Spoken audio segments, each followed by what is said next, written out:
و نصلی علی رسول الکریم اما بعد فاعوذ باللہ من الشیطان الرجیم بسم اللہ الرحمن الرحیم۔ درود و سلام اس ہستی پہ جو وجہ تخلیق کائنات ہے، برجن کے غیور بزرگوں، دوستوں، بھائیوں، سٹیج پہ بیٹھے ہوئے جناب امیدوار اسمبلی ظفر انور صاحب اور باقی جتنے بھی زماں ہیں، سب کو السلام علیکم کہتے ہوئے اپنی بات کو بھی مختصر کرتے ہوئے چند گزارشات وقت کی مناسبت سے کرنا ضروری سمجھتا ہوں۔ اور وہ جو گزارشات ہیں ظفر انور صاحب آپ کے لیے ہیں، مجھے یہ سمجھیں کہ میں برجن والوں کی طرف سے بول رہا ہوں اور بحیثیت لیڈر آپ نے وہ باتیں سننی ہیں جو آپ نے 25 جولائی کے بعد منتخب ہو کے پھر آ کے لوگوں کے مسائل حل کرنے ہیں۔ میں برجن کو بچپن سے جانتا ہوں، میں 12-14 سال کا تھا جب پہلی دفعہ شادی میں یہاں پہ آیا تھا، اور یہاں پر بہت بڑے درخت تھے چیلوں کے، اور یہاں پر ہم اس لیے بھی آئے تھے بچپن میں کہ ہم اپنی زبان میں بوجھو بھی تک سکتے، وہ اب نہیں ہے۔ یہ میں وجہ آخر میں آپ کو بتاؤں گا۔ تو میرا ایک تعلق یہاں پر موجود ہے، اور اس تعلق کی بنیاد پہ برجن کا جو سب سے بڑا مسئلہ ہے وہ یہ ہے کہ یہاں پر یہ آواز چل رہی ہے، بجلی غائب ہو جاتی ہے، اور پھر بجلی 10 دن بھی واپس نہیں آتی، اور ان گھروں میں بیٹھے ہوئے بوڑھے مائیں اور میری بہنیں یا میرے باپ اگر بیماری کی حالت میں تو تڑپتے رہتے ہیں کہ بجلی آئے اور ٹھنڈا پانی تو پی۔ جب ٹرانسفارمر جل جاتا ہے تو اس ٹرانسفارمر کو ٹھیک کروانے کے لیے انہیں پیسے اکٹھے کرنے پڑتے ہیں تاکہ ہم بجلی محکمہ برقیات کو دیں، اور تب جا کر یہ 6-7 دن کے بعد ٹرانسفارمر لگے۔ ان کا مسئلہ نوکریوں کا بھی ہے، ان امپلائمنٹ کا بھی ہے کہ یہاں پر پڑھے لکھے بچے ہیں، بچیاں ہیں، مگر انہیں نوکری نہیں ملتی۔ اس لیے نہیں ملتی کہ وہ کھڑپینچ جو نیچے بیٹھے ہوئے ہیں وہ نوکریاں لے لیتے ہیں اور انہیں غلام بنا کے انہوں نے رکھا ہوا ہے۔ یہاں پر سکول موجود ہیں، مگر سکول میں بچیاں اور بچے تو جاتے ہیں، اور والدین یہ جو غریب ہیں یہ مجبوری کی حالت میں اپنے بچوں کو پرائیویٹ سکول میں پڑھاتے ہیں کہ وہاں پر ٹیچرز موجود نہیں ہوتے، نہ بچیوں کے سکول میں نہ بچوں کے سکول میں۔ اس کا مقصد یہ ہوا کہ یہاں پر پورے کا پورا نظام جو ہے وہ سارا فلاپ ہوا ہے۔ اب آپ نے جب 25 جولائی کے بعد منتخب ہونا ہے تو آپ کے پاس وہ پروگرام ہونا چاہیے کہ جب آپ پھر واپس یہاں پر آئیں تو آپ جھوٹ نہ بولیں کہ قرآن پاک میں آیا ہے کہ جھوٹ پہ لعنت ہے، نمازی پہ بے نمازی پہ نہیں آیا۔ بات میری سننا، آپ نماز نہیں پڑھتے لعنت نہیں آئی، حج نہیں کرتے لعنت نہیں آئی، روزہ نہیں رکھتے لعنت نہیں آئی۔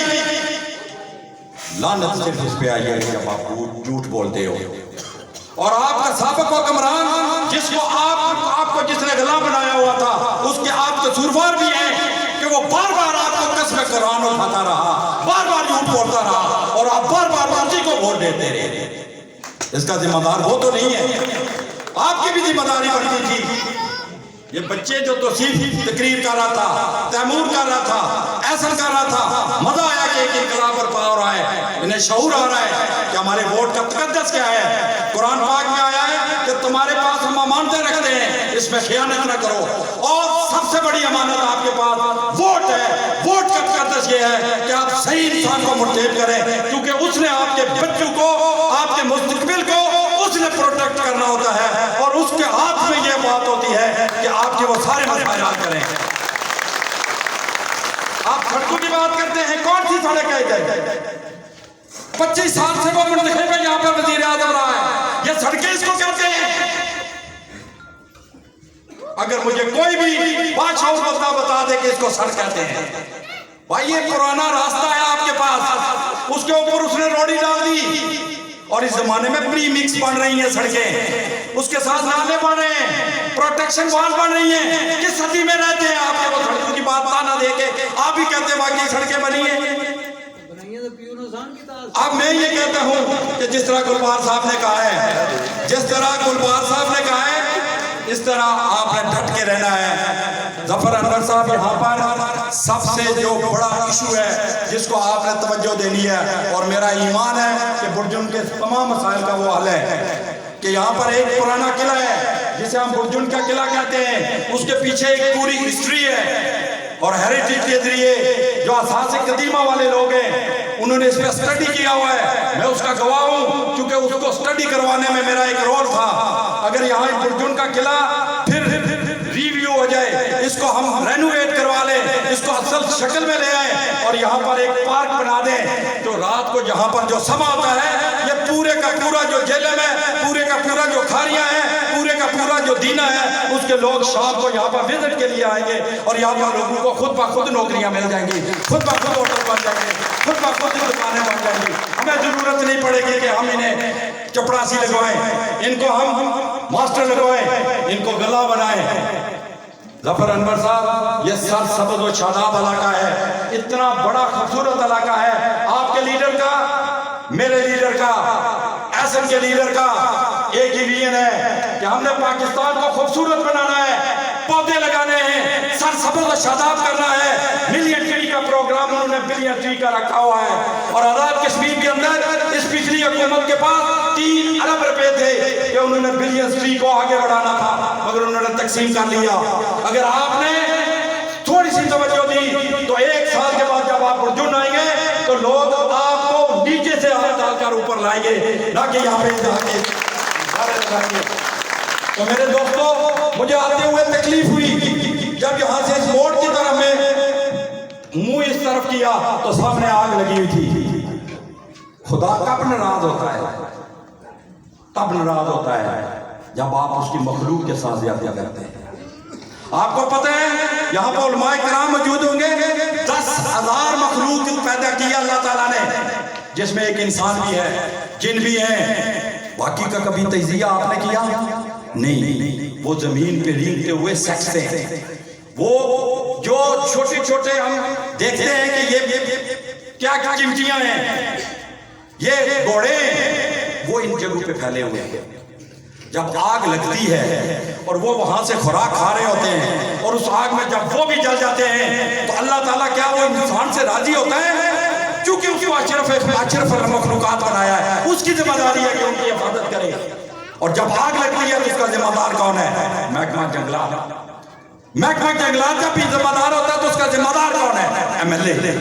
اور MLA کا جب ذمہ دار ہوتا ہے تو وزیر اعظم بھی ذمہ دار ہوتا ہے، اور ڈائریکٹلی اللہ تعالیٰ اس سے ناراض ہوتا ہے جو وہاں کا نمائندہ ہوتا ہے کہ وہ جل رہے ہیں، چرند پرند جل رہے ہیں اور تمہارے پاس وسائل موجود ہیں، مگر اس وسائل کو استعمال نہیں کرتے کہ آگ لگی اور اسی وقت وہ آگ بجھ جائے۔ کیوں؟ مہاراجہ کا زمانہ تھا، یہ جنگلات 46% تھے، 46% آزاد کشمیر میں، اب 11% رہ گئے۔ کس نے بیچے؟ ہمارے کارندوں نے۔ تو میں یقین کرتا ہوں اور اس پہ یقین رکھتا ہوں کہ میں چاپلوس بھی نہیں ہوں، مالچی بھی نہیں ہوں، پالچی بھی نہیں ہوں۔ ظفر انور میں وہ اہلیت، وہ صلاحیت موجود ہے کہ جب یہ برسر اقتدار آئیں گے تو اس کے بعد آ کے یہ جھوٹ نہیں بولیں گے، اور قرآن میں سب سے زیادہ جو بات آئی ہے کہ اس پر لعنت ہے تو یہ لعنت اپنے حصے میں وصول نہیں کریں گے۔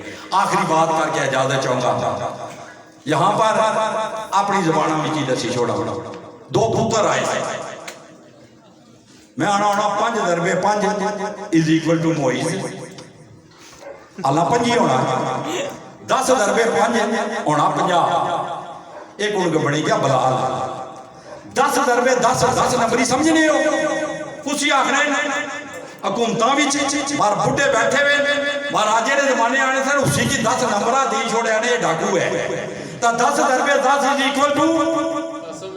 قاسم نے 40 سال تو بعد اسے 5 ضربے 5 اللہ نہیں دیتا، اسے 10 ضربے 5 اللہ نہیں دیتا، بلکہ 10 ضربے 10 اللہ دے جڑیا ہے۔ اگر ہن بھی ووٹ برجنوں کی نیچے آ جائے اور اس کے بعد برجنے والا کوئی رونا ہے، کوئی گالی کرنا ہے کہ ہمارے کم نہیں ہوئے، خدا کی قسم قاسم مجید کی نہ گالی کڈیا تو آپ نے آپ کی گالی کڈی۔ اس بارے میں اتفاق پر حق آیا ہے کہ ووٹ لگنی ہے ظفر انور کی منتخب کرو۔ اگر ظفر انور نہیں منتخب ہوئی تو سڑا کام کرنا اگلی باری سی پتا ہوتی کہ اگر 10 نمبر 10 سالے نہ لے آلہ تو آیا تو مارا نمبر ہی کوئی نہیں سی. اس سے پر اتفاق کرنے ہیں. میں ادریس صاحب نے شکریہ ادا کرنا ہوا, ڈاکٹر عابد نے شکریہ ادا کرنا ہوا, مڑا کوئی نہ رہی جائے تیسری وجہ ندیم ایوب نے شکریہ ادا کرنا ہوا پیا, ٹھیکدار صاحب نے شکریہ ادا کرنا ہوا, جیڑے ماسٹرز اس شامل ہوئے انہوں نے شکریہ ادا کرنا, علیانے پورے برجن نے شکریہ ادا کرنا. اس طرح پہلا دیسا 5 تاریخ تک تسا کرو کہ تسا پر جڑا انہاں دسیا نا کہ اساں پر پریشر چڑھا پیا, ساڑے پر بو پاسوں گالیاں گلوچ چڑھیاں تے لڑائیاں دھمکیاں دینیاں. 5 تاریخ تک تسا یہ ریسیو کرو. 5 تاریخ تو بعد ساڑا تماشا تکو اساں انہاں اچر کیا کرنے.